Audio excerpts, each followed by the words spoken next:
Parashat Matot Mas'eh. Cette année, nous lisons les deux parachiotes, Matot et Mas'eh, en même temps, ce Shabbat. Et ces deux parachiotes terminent par les lois du Rotzeach Beshogeg, de celui qui a tué de manière involontaire et qui devait fuir dans les villes de refuge.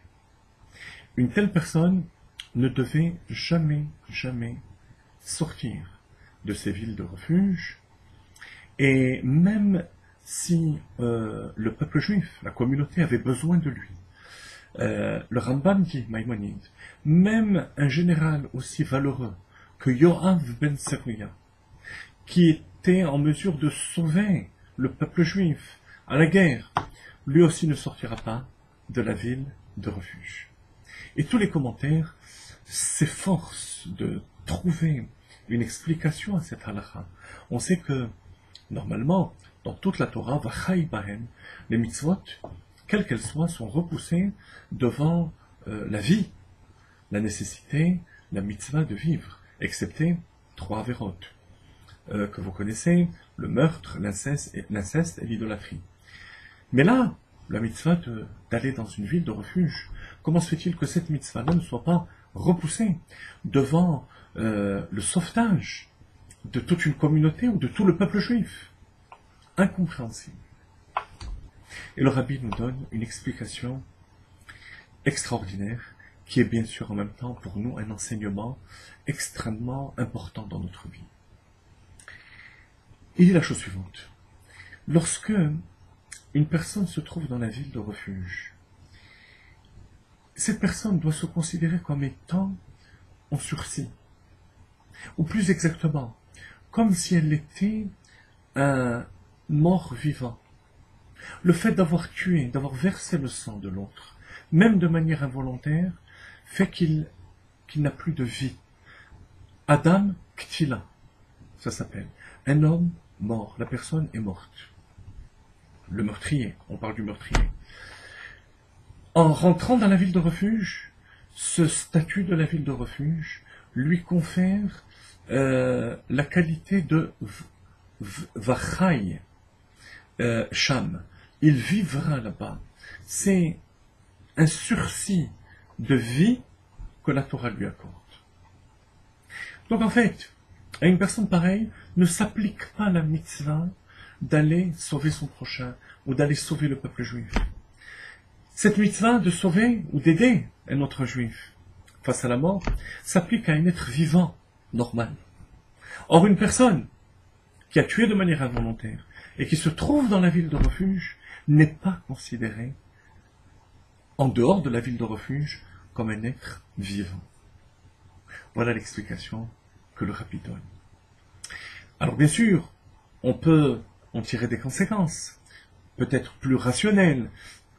On peut dire par exemple qu'une personne pareille qui subsiste dans sa vie grâce à la ville de refuge n'aura pas assez de mazal en allant à la guerre pour sauver le peuple juif, fût-ce un général aussi valeureux que Yoav ben Seruya. Mais ça c'est déjà une conséquence, une déduction.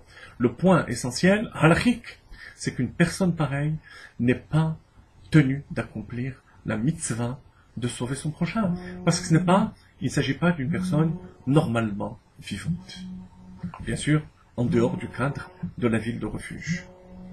Quel est l'enseignement pour nous dans notre quotidien? La Gemara dit dans Makot d'Afiyut que d'ivre Torah koltin. À quoi correspond la ville de refuge? À l'étude de la Torah. C'est l'étude de la Torah qui est notre refuge, notre véritable refuge. Comme la Gemara raconte dans Brachot, au sujet de Rabbi Akiva, qui avait donné le machal des poissons et du renard, les poissons qui filaient dans la rivière, et le renard qui dit aux poissons, mais pourquoi vous vous sauvez? De quoi avez-vous peur? Les poissons répondent au renard, mais du pêcheur qui va nous attraper. Et à ce moment-là, le renard dit aux poissons, mais pourquoi ne venez-vous pas avec moi sur la terre ferme? Et les poissons lui disent, mais c'est toi qu'on appelle le rusé, le plus rusé des animaux. Tu es le plus stupide. Si déjà dans notre milieu, nous sommes en danger. À plus forte raison lorsqu'on sort de notre milieu. Lorsqu'on sort donc de notre milieu de Torah. Le refuge d'un juif, c'est la Torah. Et parfois on se dit, peut-être qu'il faut faire certaines concessions.